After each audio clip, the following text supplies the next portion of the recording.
Everyone, I'm very happy to introduce Anita Roy Dobbs to you. She lives in Watertown. She's active in several groups, Trees for Watertown, especially Watertown Miyawaki Forest, which is in its planning infancy. She's also active with Watertown Faces Climate Change, which is a node of 350 Mass, and that's an organization I'm involved with also.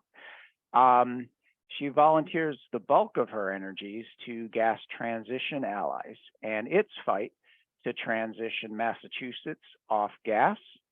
I think after you hear Anita, you'll want to continue to be updated on what Gas Transition Allies are doing, because I can tell you it's a lot and it's great and it's very informative. And there's two ways that you can follow what they're up to and help. One is to email Anita, and I will put her email in the chat. And she has a weekly update that she sends out, and she'll put you on the mailing list for that. You can also go to gastransitionallies.org, and it's a wonderful website with lots of information. That's enough for me. I'm very happy to introduce you and have Anita tell you what she is up to. Thanks. Okay, thanks. I'll share my screen now. Can you see that okay? Yes. Thank you for this chance to introduce you to the highlights of the Future of Clean Heat Act. I volunteer with Gas Transition Allies. It's an all-volunteer group. We're a network of organizations such as SAFE and individuals such as Pat and Jim, who share concerns and actions and research and who insist on change. The Future of Clean Heat is a climate bill, one of the biggest, most important climate bills in this legislative session. By promoting the future of clean heat, we promote the system change we need, and we're supporting its champions, Senator Cream and Representatives Owens and Armini.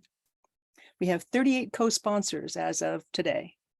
We're presenting this bill to groups like SAFE because as more of our involved citizens know about it, and as they talk to more legislators about it, and as more legislators become co-sponsors of it, the more possible it will be to fight the world's most powerful opponents, the oil and gas industry.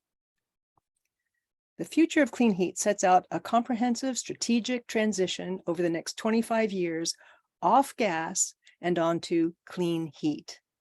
It charts the path for a cost-effective and just transition from the current system, where buildings are heated with combusting fuels that are hazardous to our health, our safety, and our climate, to a system where buildings are heated and cooled with clean energy.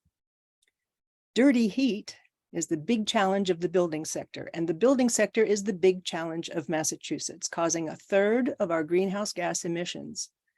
The Future of Clean Heat is directly aimed at this challenge. How do we transition from dirty heat to clean heat? Most of the heating in Massachusetts is from burning combustible fuels inside our buildings. Most of that is from burning methane gas, and the rest is from burning fuel oil or propane. More than half of us are gas customers, burning gas in our basements for heating and hot water, and in our kitchens for cooking. It's making the air in our homes, offices, and schools unhealthy, particularly for the young and the old. Burning gas is making our indoor air more polluted than the legal standard for outdoor air. A gas stove releases benzene, equivalent to having a smoker in the house. In Massachusetts, 15.4% of childhood asthma is due to the use of gas stoves, comparable to secondhand smoke. The national figure isn't 15.4%, it's 13%. The American Medical Association and the American Lung Association are now warning the public about gas stoves. Gas is burning up ratepayer resources. The gas distribution system is made up of old, leaky pipes going under our streets and into our homes. You know that. As thousands of leaks are allegedly eliminated, thousands of new leaks are breaking open. So despite the gas companies spending over $50 million a year, $500 million a year This year, $800 million. Of our ratepayer funds on pipe repair and replacement, we have nearly the same number of leaks. In Salem, at the end of 2022, utilities reported 96 open leaks and 103 repaired leaks. These leaks were responsible for 60 metric tons of methane emissions. In the first 20 years after methane is released into the atmosphere, it is 86 times more potent than carbon dioxide. So the 60 metric tons of methane leaked into Salem is equivalent to over 5,000 metric tons of carbon dioxide. And ratepayers paid over more than $85,000 for gas they didn't use and they didn't lose. And keep in mind, gas explodes.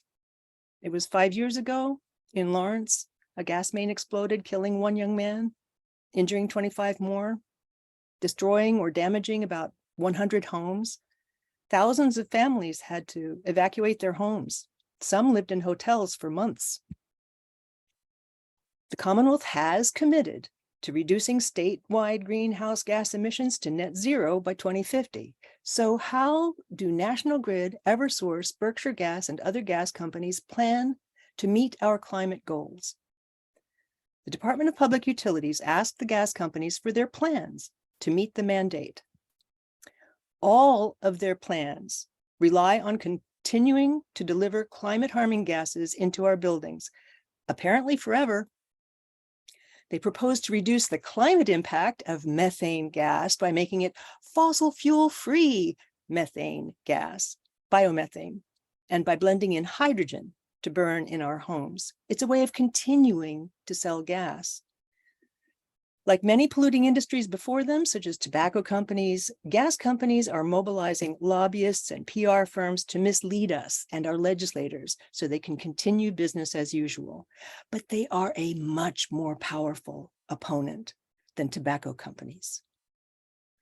While their plans include some electrification of homes and other buildings, they call for hybrid heating systems, telling the public that electric heat pumps will need backup gas burners, a future with gas, including hydrogen gas. Hydrogen is dangerous. It poses safety hazards such as fire and explosion. It's unhealthy when it's burned. It creates a lung irritant, nitrogen dioxide. Producing hydrogen uses a lot of energy. Producing clean, green, non-emitting hydrogen the gas companies want to pipe into our homes would use a lot of renewable energy.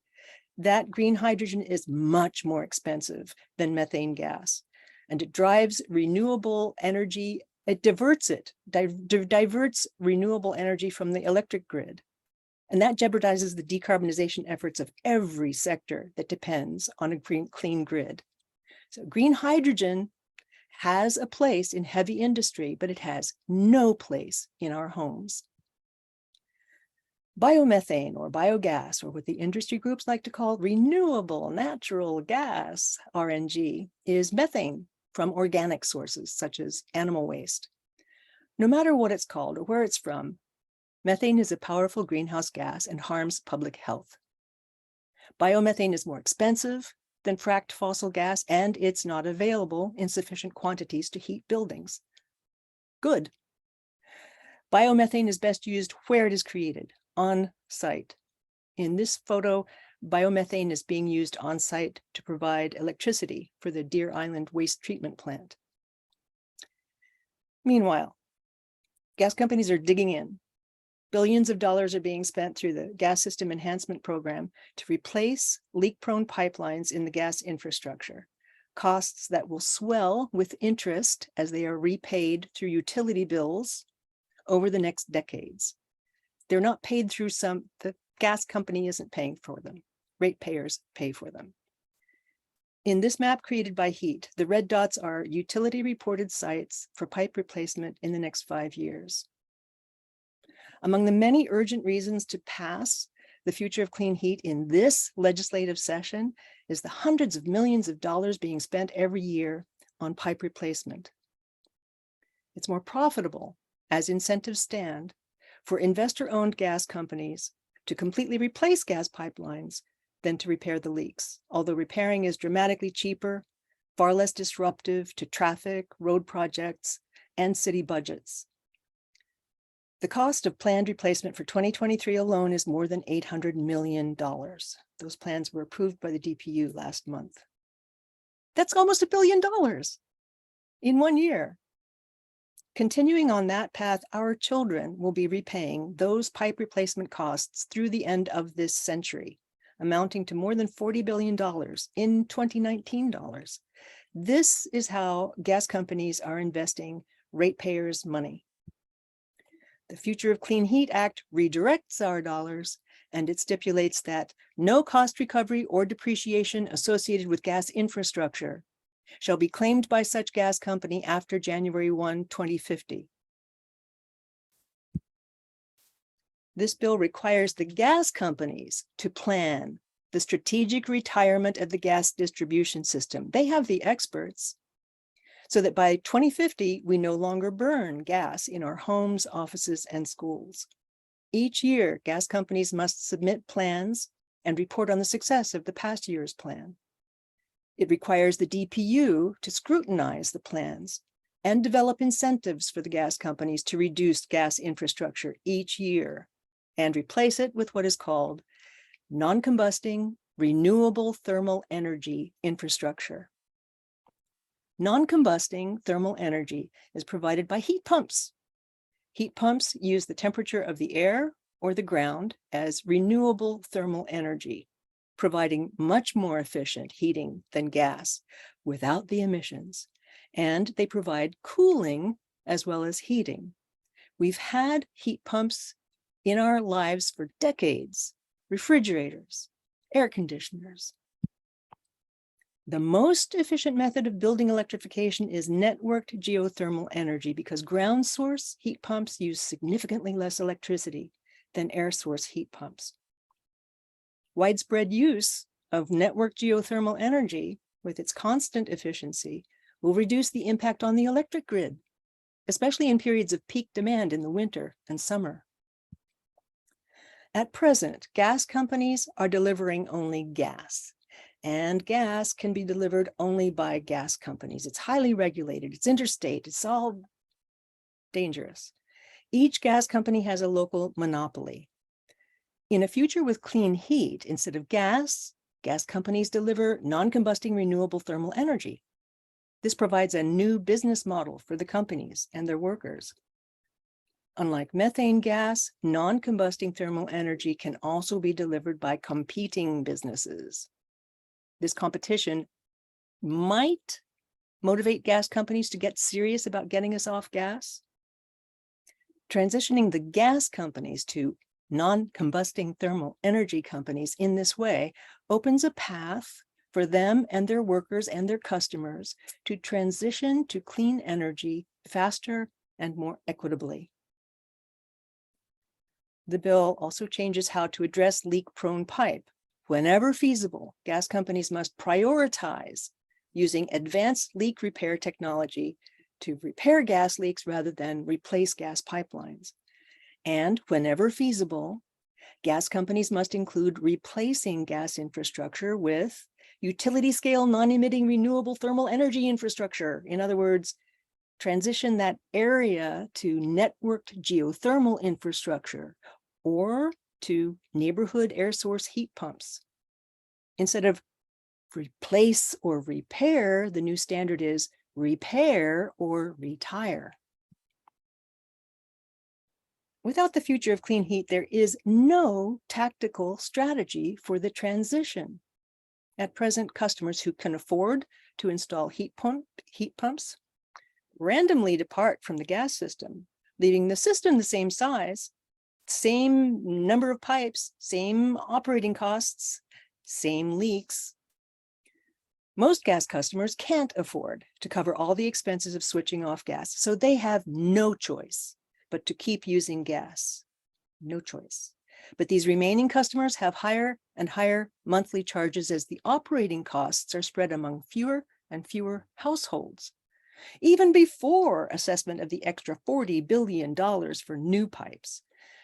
So those who can't afford to leave gas can't afford to stay on gas either. In a future with clean heat, when an area is identified for gas pipeline replacement due to leak-prone pipe, gas companies must plan for zonal electrification instead, neighborhood by neighborhood, whenever feasible. So a thermal energy company, whether it's the gas company or a competitor, will make the investment and arrange for a cluster of neighborhoods, a zone, to get the weatherization, electric service upgrades, electric appliances, and non-combusting thermal energy they need, such as air source or ground source heat pumps. The conversion doesn't depend on individual homeowners acting alone, and the leak-prone pipes are retired. Using a shared infrastructure for many buildings creates a broad customer base that will repay the investment costs through monthly utility bills, the same way the gas system is currently paid for.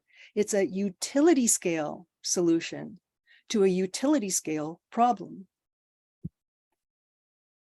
The bill also supports equity in the transition. It creates a thermal transition fund of about $40 million a year, small change.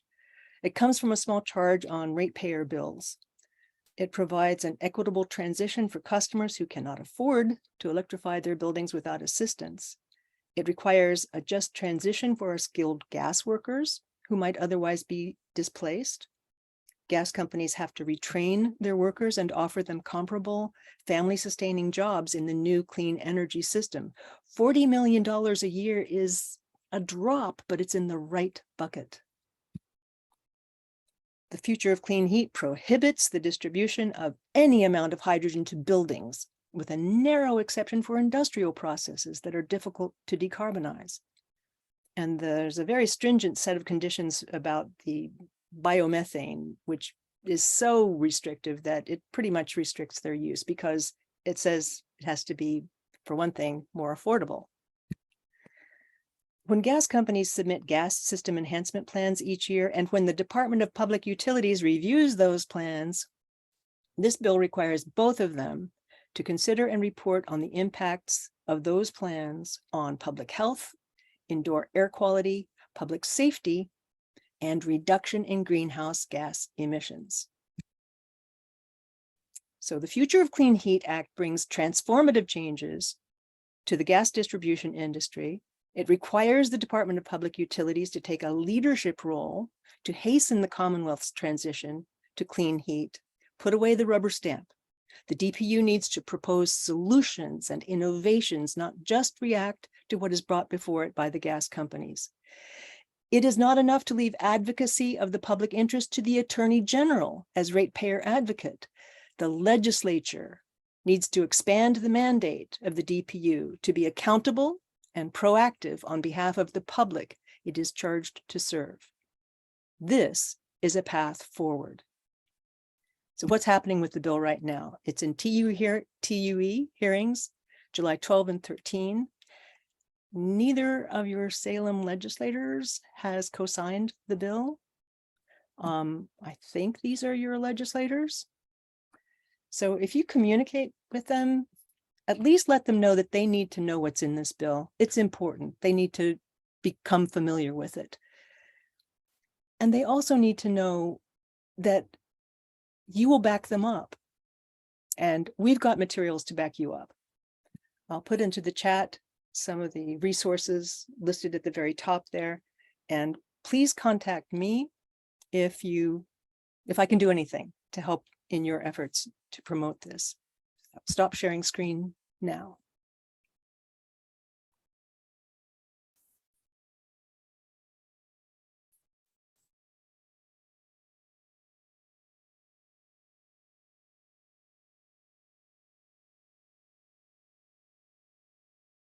Thank you, Anita. Waiting for our host to unmute.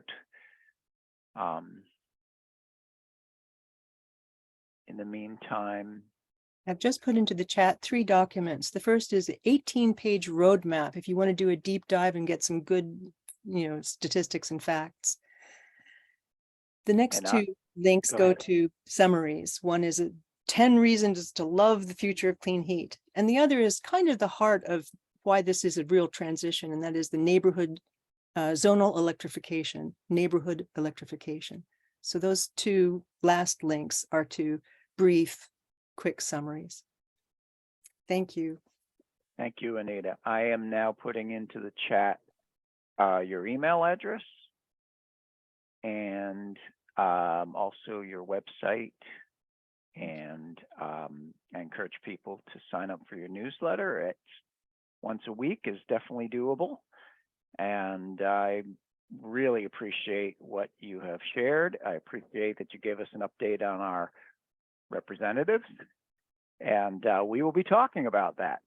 And I am now going to pivot onto what Jeff is doing. We want to get both presentations out before we have time for questions. So I am very happy to introduce my friend, Jeff Cohen. And I want to get my notes over here.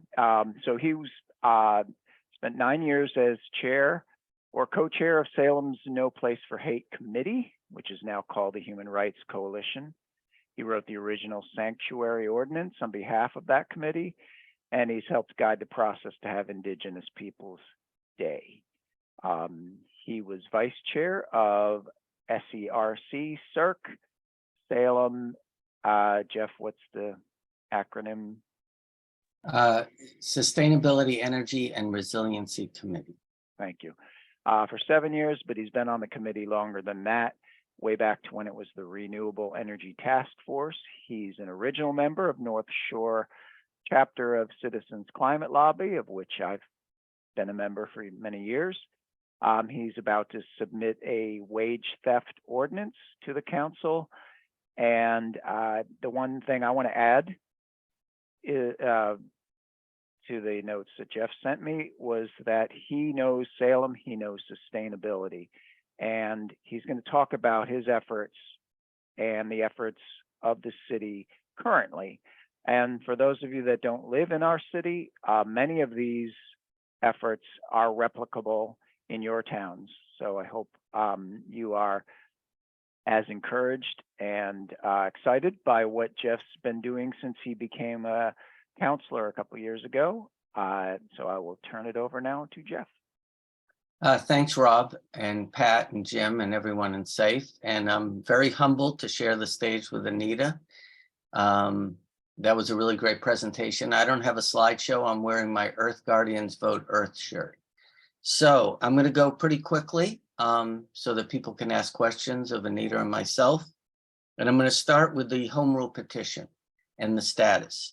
For people who don't know what the process was, there was a tremendous bill called the Green Future Act that never got as far as many of us wanted it to.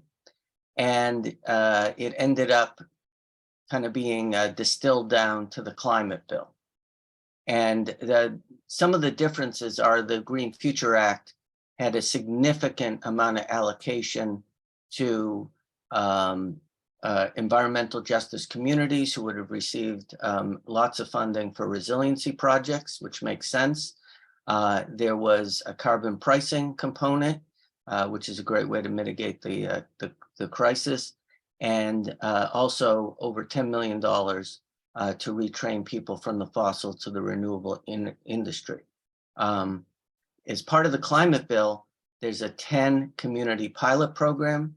Those communities will be able to write ordinances prohibiting future fossil fuel installations. This is important because Brookline passed an ordinance. It was ruled by then Attorney General Healy to be unconstitutional without an enabling act. This is the enabling act. And it's only 10 communities, which seems particularly unfair to many of us, that out of 435 communities, only 10 communities can decide what to do to have a beneficial environment, for the planet and for their residents. We have a docket number. I want to thank Senator Lovely, who's on the call, and Representative Cruz. Representative Cruz actually testified when I put the home rule petition in front of the council, and it passed 9 votes and 1 present. What's really important is that the 10 communities are going to be chosen by the Department of Energy Resources, DOER, as most people refer to it as. And they seem to be leaning towards choosing 10 communities that had home rule petitions first. You have to have home rule petition, and you have to meet a certain threshold of affordability. A couple of communities don't, but ironically, 3 communities, Salem, Somerville, Boston, all environmental justice communities. If those communities were added into the mix, not only would we have environmental justice communities included, but the population of the 10 communities would be closer to 18% of the state population instead of less than 1%. The 10 communities that are in, I admire them all, and I hope they all can someday move forward, but they're mostly affluent communities, many towns. So this is something that many of us in the BEA, Building Electrification Accelerator, and Zero Carbon MA, and others from these 3 communities, and Northampton, which is another community that was passed their petition about the same time we did, are really trying to lobby to change the criteria. There is a bill, which is House 322 and Senate 2093, which would, several years ago, Senator Eldridge brought in a bill that was very similar, that would enable any community that's 50,000 population or more, environmental justice community, to move forward. And that is, there will be public hearings and testimony on that bill. There's also another problem with this pilot program, and that is the communities will only be able to prevent future fossil fuel installations. And communities like Salem and Boston and Worcester and other environmental justice cities, you know, our greenhouse gas emissions for the built environment are about 50% of the total greenhouse gas emissions. So only limiting it to future, you know, is problematic for our environment. There is a House Bill 3694, which will create a clean energy standard, and that would affect both existing buildings and new construction. I do want to bring up something that happened just recently at the City Council. Tropical Products, which is a terrific company, which is moving from one side of Highland Ave to another. It's terrific. I support the efforts. It's going to get a tax benefit from the city to do this project. It will employ over 130 people. It's a great company in Salem. They applied to get a 4,000 gallon propane tank because there's no gas, natural gas hookups on Highland Ave. So Walmart, for example, has propane. And unfortunately, people on the council pointed to the fact that not only do other existing companies use propane, but that the fire marshal said it was safe. Any fire marshal, state or local, their task is to make sure that any legally allowed heat source or anything is safe or safe as possible. They're not necessarily determining the environmental impact or how it would, you know, increase the probability of a temperature rising, for example. One of the counselors actually said that if Walmart can do it, they should be able to do it. Walmart, I think, has enough money, maybe people disagree, to easily install heat pumps in their building to heat and cool the building. And for people who don't know, I spent 12 years in the solar heat pump industry. And I wanted to bring that up because we have another transformative project, Canal Street Station, which is many people know as the Bertini project. When they first proposed the project in a community meeting, they were going to use gas. And I asked them if they would consider electrifying the building and installing EV charging stations. And I connected the developers to a friend of mine, and within 24 hours, they agreed to make the entire 5-building, 250 rental unit complex all electric with 10% of the parking spots EV charging. So it's financially more than viable. It's actually better financially for any developer. I want to talk about what we're doing specifically in Salem beyond this home rule petition and trying to get into the 10 community pilot program. On behalf of CERC, or the Sustainability, Energy and Resiliency Committee, about 5 years ago, I wrote, with the help of other people, a green building ordinance. It never got to the floor of the council. However, a year ago, January, a version of it for municipal properties was submitted, and it's a terrific ordinance. And it's, for example, for people who know what LEED Gold is, or passive house design, solar or green roofs is all incorporated into the ordinance, but it only covers municipal properties. And so we were trying to move forward with a non-municipal green building ordinance. However, the city has hired a person named Neil Duffy, who actually used to be the Green Communities director for DOER. And he's a real brainiac when it comes to environmental and codes. And he realized that many things that are in the green building ordinance as it was constructed conflicts with some of the stretch code.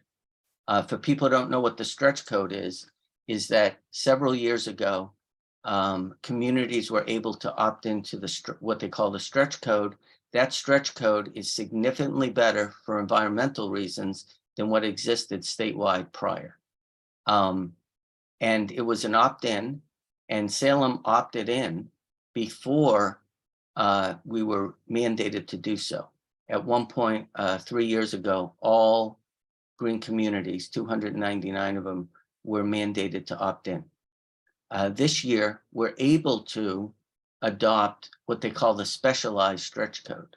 Specialized stretch code just lays on top of the stretch code, and it really covers 3 things.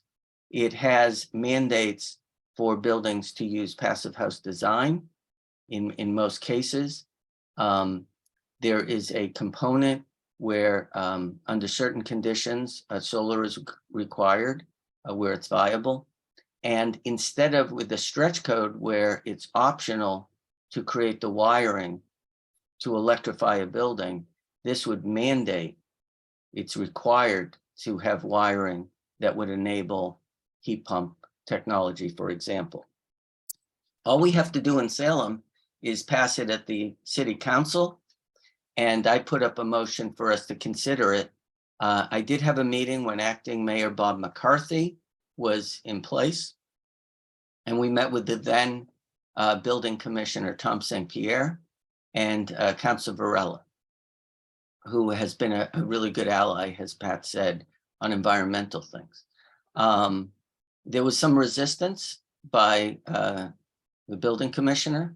Naturally, they don't want to add codes, and it might require different training, for example.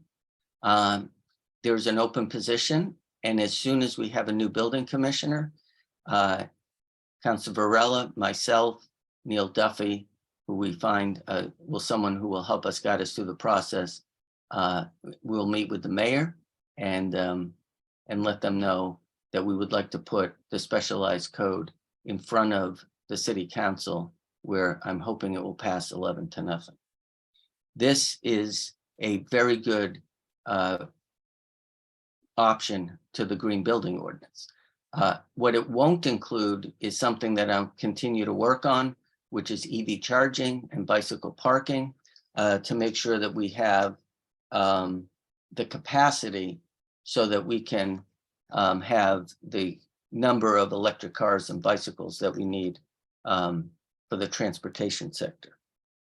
One of the things that Councilor Varela and I spoke to the new mayor, Dominic Pangallo, about is that we don't really have a sustainable model in Salem and really almost any other community in Massachusetts. And what I mean by that is we pay a company to haul away our trash and recycling. We actually pay a company, and this is like outrageous to me, to come pick up our styrofoam.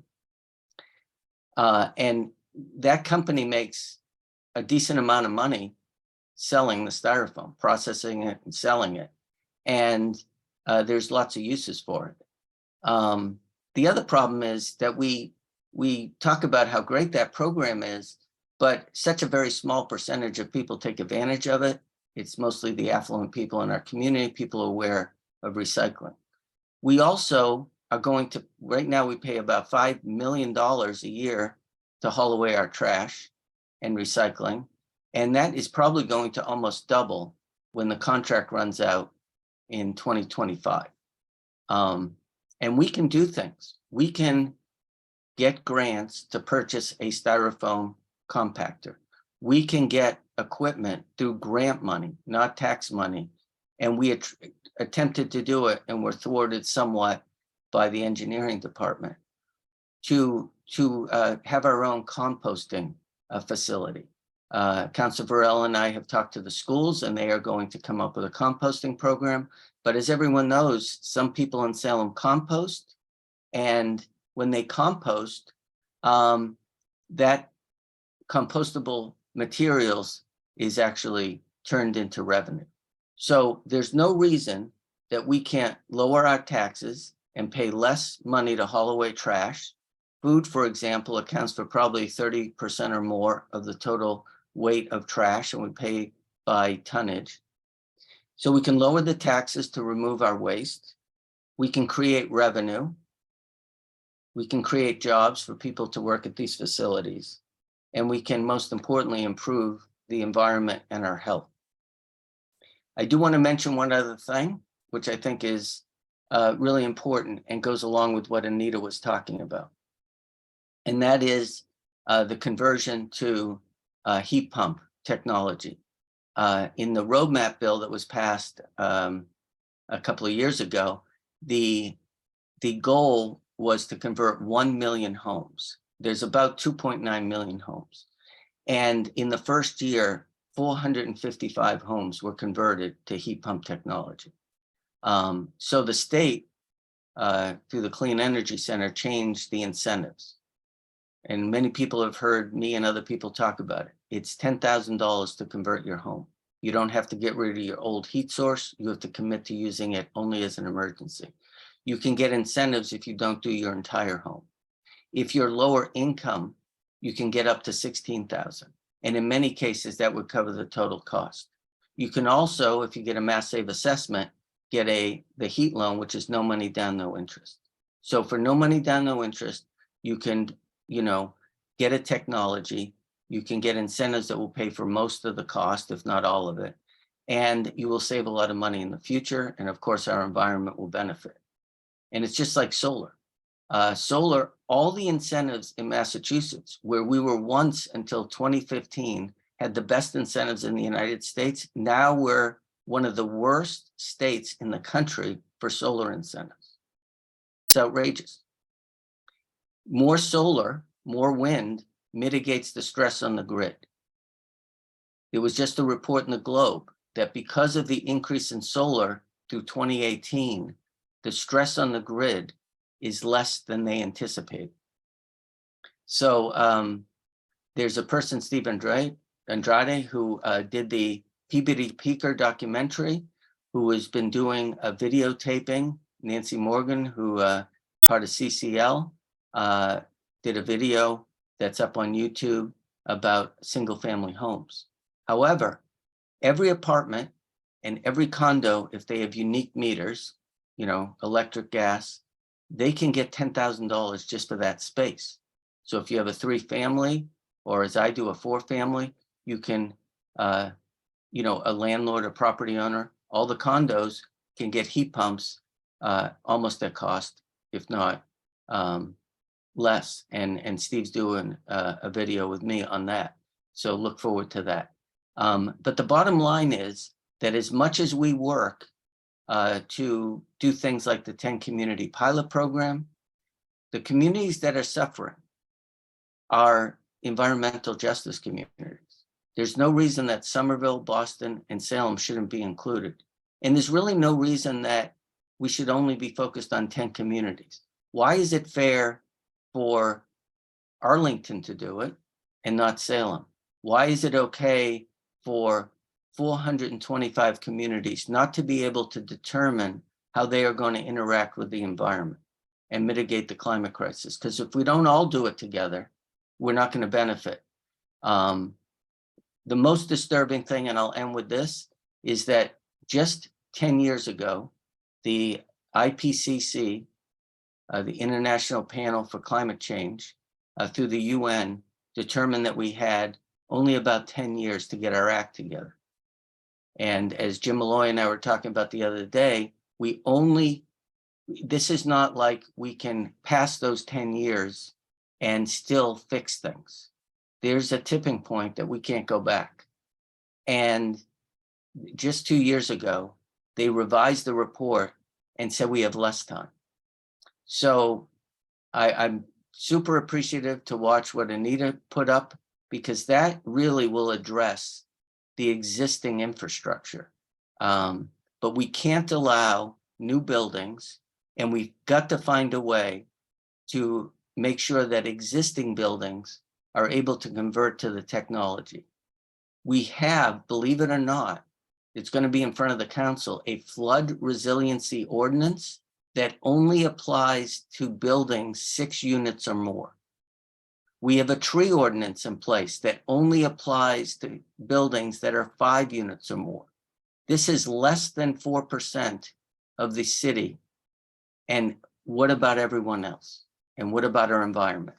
So I don't mean to be Debbie Downer. We are going to continue to push in front of the council. I think you'll see a lot of great stuff. Councilor Varela is going to have a compost ordinance for municipal properties and businesses, and the schools are going to develop a program, and we can get this done. Thank you, everyone. Awesome. Thank you, Jeff. I appreciate that. I believe one of the main reasons you joined council was to get these things to happen. And we're very fortunate that we have Anita and Jeff on the job, but if you didn't pick up from their presentations, they need our help. And probably the number one thing is going to have to be some state legislation. So we need help with that in particular. We do have time for questions, which is awesome. And I am checking with the team about how to do this in a webinar format. There is a Q&A window, and if you put your, indicate there that you have a question, we can unmute you. We probably can also put you on video.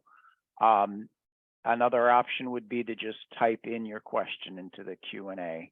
We'll try to put them in the Q&A so that I don't miss anything. Sometimes people don't have access to the Q&A, so we'll try to monitor the chat as well.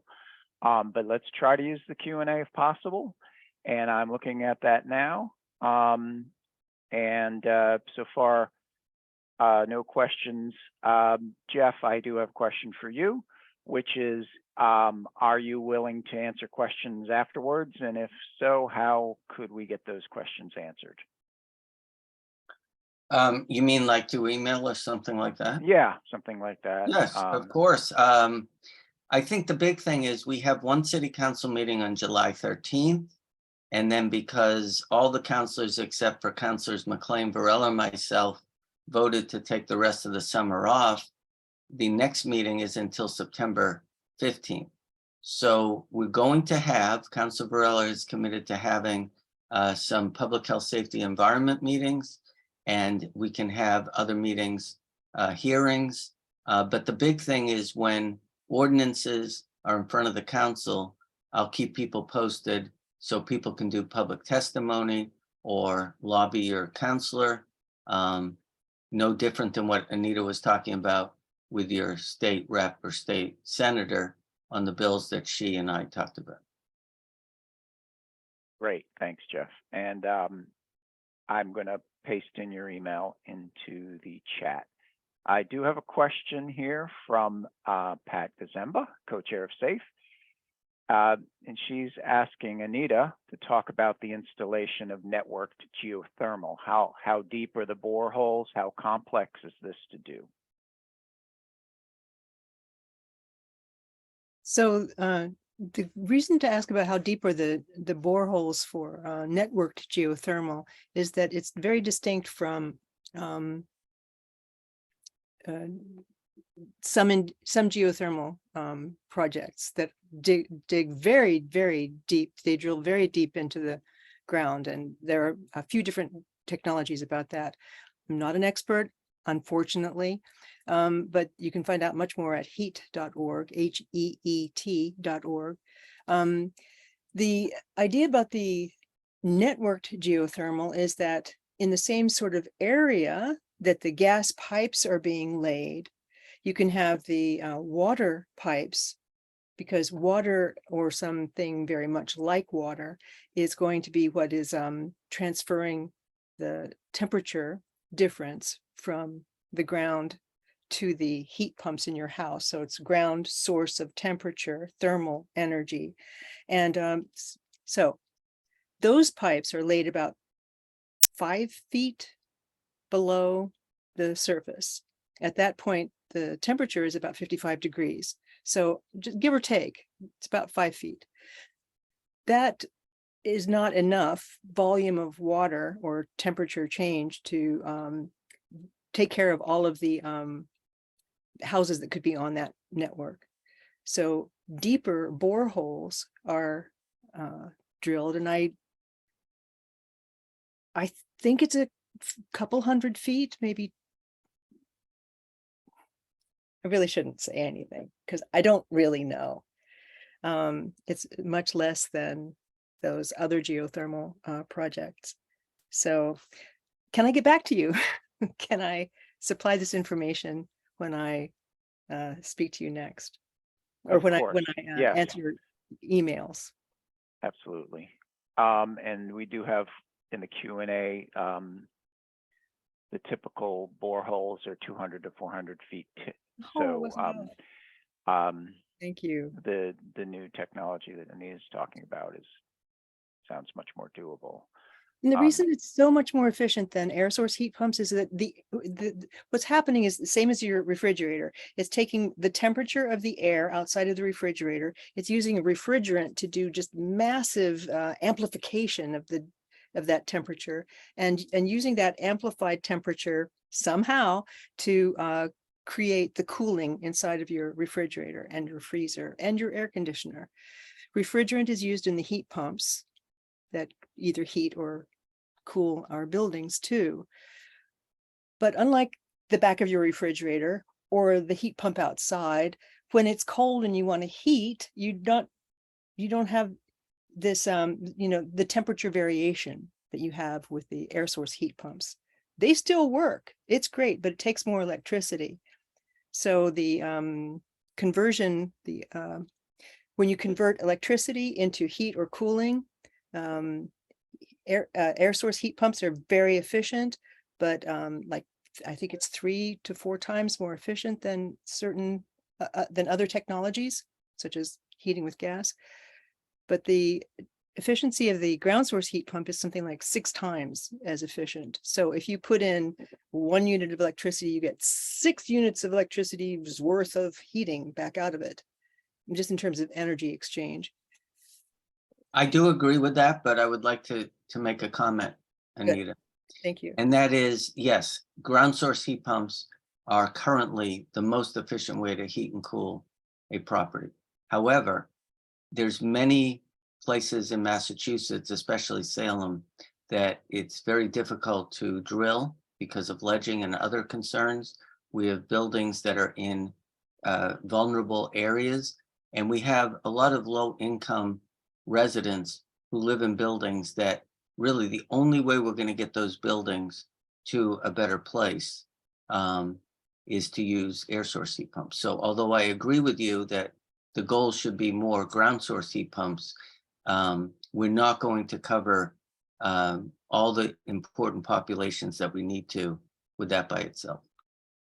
Agreed. It's not going to be the solution by itself. The more it is employed, the lower our drain on the electric grid. It's a good motivator for trying to do what we can with networked geothermal. And also, drill holes aren't the only way to get that extra boost of energy in the network geothermal system. So other ways are being examined too, not just the boreholes. So we'll see what the future holds. Yes, thanks so much. We're having a lively conversation in the Q&A and in the chat. Some of the questions are being elaborated on. Bruce E. Moulton was commenting about the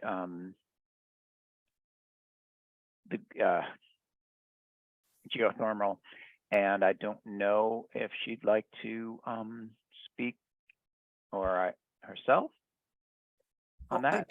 I do see that the water is a closed loop. It's not like your water pipes. It's water goes into those pipes and it circulates. Not drawn from a reservoir. That's right. Thank you. Brucey, did you want to elaborate on the Sure. network geothermal? Go ahead. I can say a bit more about it. I'm also not an expert, but I have followed the work of heat with great interest since 2018. And there are various ways of doing the network geothermal and extracting the heat, and they actually are connected with a project in Cambridge, which I understand is linked to lines in the Charles River. So you can have boreholes that access the steady temperature underground. You can also have pipes laid in water bodies that do the same thing. There are different ways of accomplishing this purpose. So it's a wonderful tool to have in the toolkit. As Anita says, it's not going to be the sole solution, but it's a valuable solution. Thank you. I learned something new here. I learned a bunch of things new. I do see another in the chat in response to what Jeff was talking about, the cities that are trying to join the waiver on fossil fuel pilot projects. And would you like to elaborate on that yourself, Adele? Or I'm happy to read your comment out loud. Maybe I will start by reading what you shared. Oh, here you come. Excellent. Go ahead, Adele, if you're comfortable doing that. Yes, thank you very much.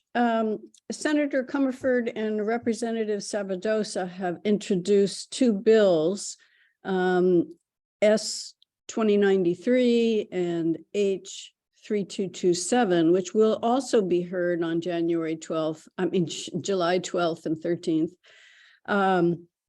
That would expand the fossil fuel free pilot to any community that wishes to join. So that would solve an awful lot of our problems. And so, please ask your legislators to support those bills, co-sponsor them and speak in favor of them. That's terrific. Thank you, Adele. I have, just so people know, I have interacted with our Senator Lovely and Rep. Cruz on both of those. Okay. Good to know the bill numbers are in the chat, I believe. Yes. And so if you have different reps than those mentioned, please contact them about the bill. Anita, did it look like you were maybe going to say something, or you're looking something up? I was typing an answer. Someone was Okay. asking me about. Go ahead. with that, there is a note in the chat. The question was whether communities are working collaboratively to move forward this effort to get more cities to be able to decide whether they're putting gas stoves or other gas systems into homes and businesses. And the answer is yes.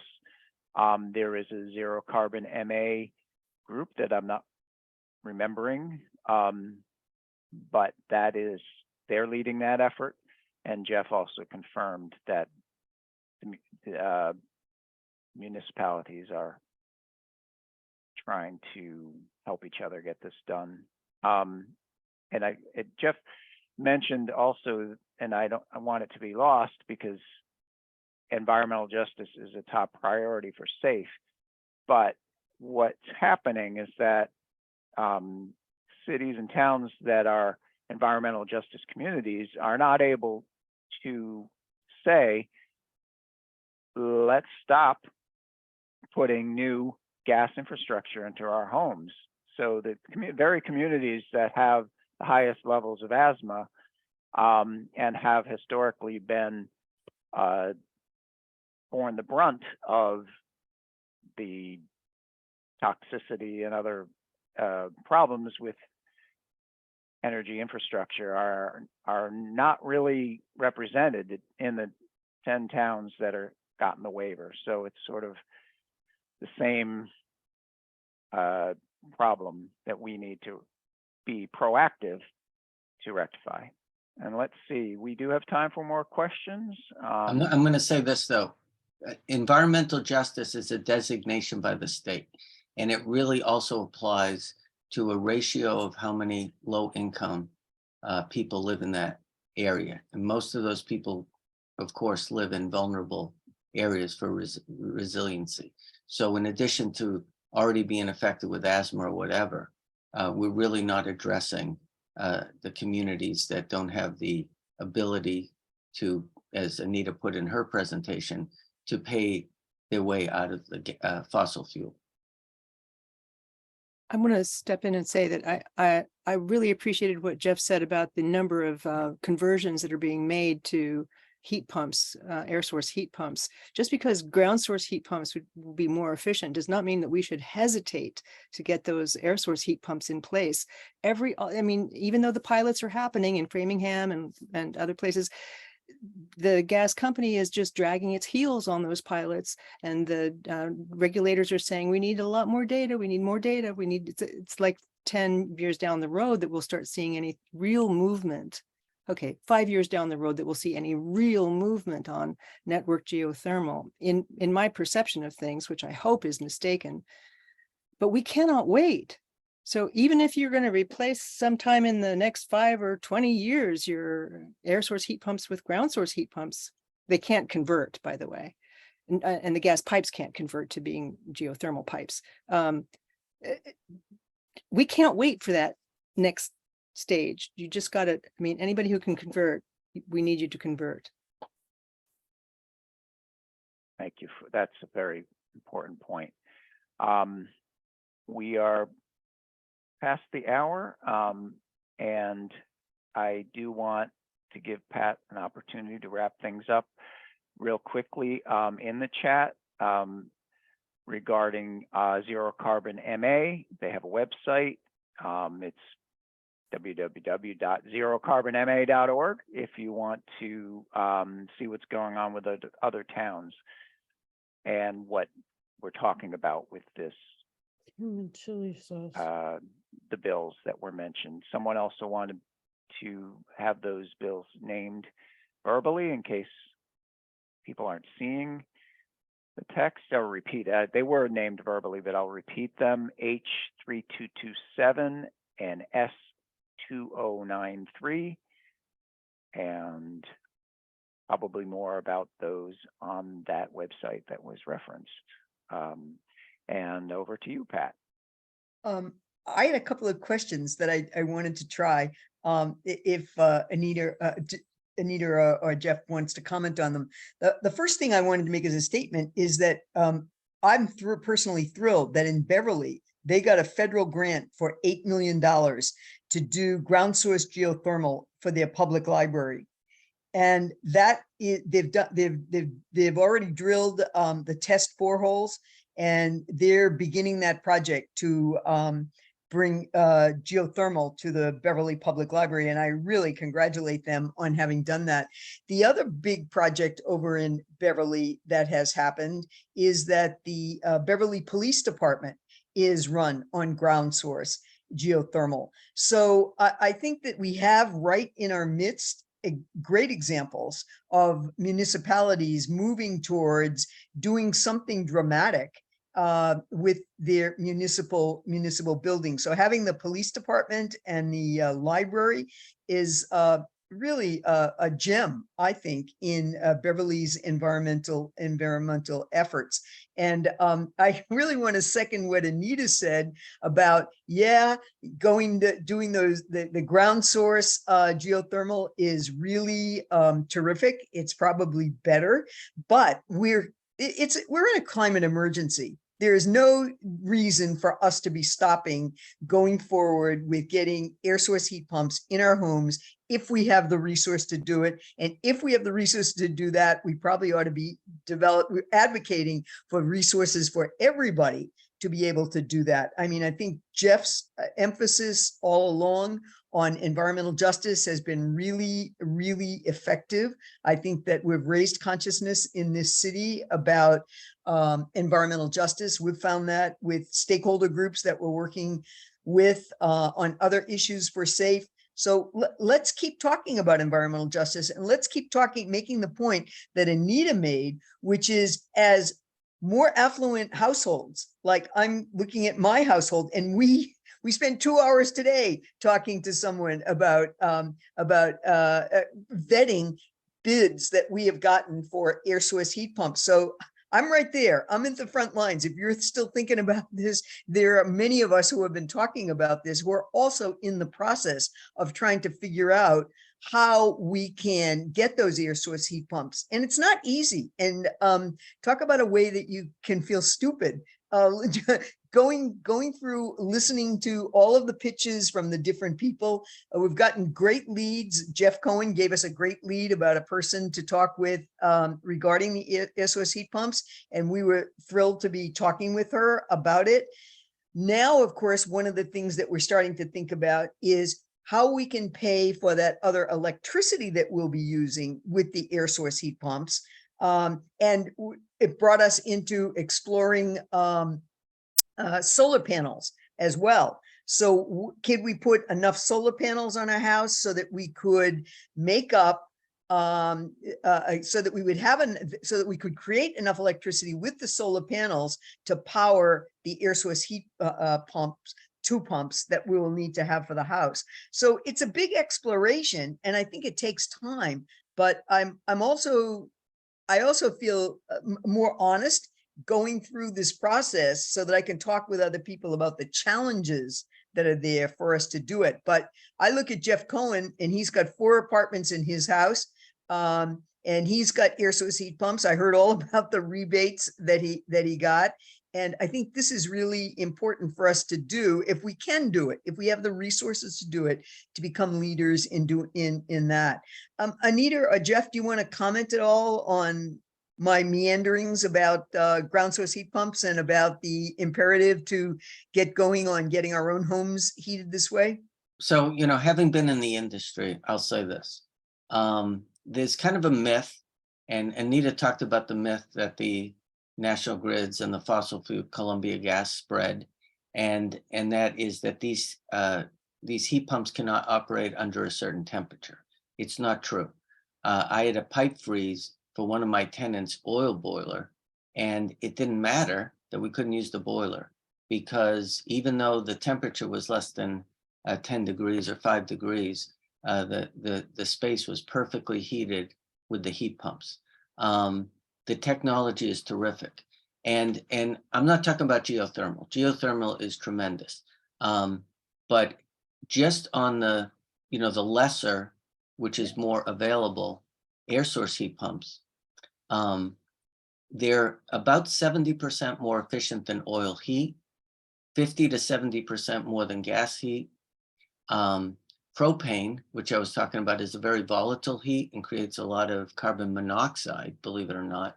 So people who think that that's a efficient heat source, it really isn't. Regarding air conditioning, where most of us in the summer pay an extraordinary amount for air conditioning, the air source heat pumps are over 300% more efficient. So I think a good way for people to look at this is you do a mass save assessment. That's the only way you can get the rebates and the heat loan. You use a certified mass save installer. And if you use one that's a elite contractor, you get a 12-year warranty. But more important, you can get a no money down, no interest loan that will potentially pay for these. And if you look at your total energy costs, you know, whether it's gas or oil or propane, and add the electricity, you'll find that the overall cost with the heat pumps is significantly less. And not everyone can do solar. In most cases, because the incentives are not that great with solar right now, it's really, the payback is very difficult. It's gone from about 4.5 years to about 12 years. And that's really not viable for most homeowners. But the ability for people through savings and incentives to pay for the heat pumps probably in 2 to 4 years is really existing today. And if people can do ground source heat pumps, the incentives are just as good. So it's the same ratio or return on investment. I don't know if that helps everyone, but I encourage everyone at least to do the investment of time to look and see if it's viable for your home. And yeah, I want to say, well, I want to take just a second to brag that Watertown has 3 net zero schools that were recently built. Our high school has its own geothermal source. So I wasn't responsible for any of that, but Watertown Faces Climate Change was responsible for that in a big way. Small group of very active voices. I want to point out that Pat, is really smart and has the resources and the time to investigate the air source heat pump issue and how to perhaps get solar or whatever. Most people do not have either one. Most of our EJ communities have people working 2 or 3 jobs, and it's even much harder for those areas to get the electrification and so forth necessary to be able to put an air source heat pump onto their house. This is a utility scale problem.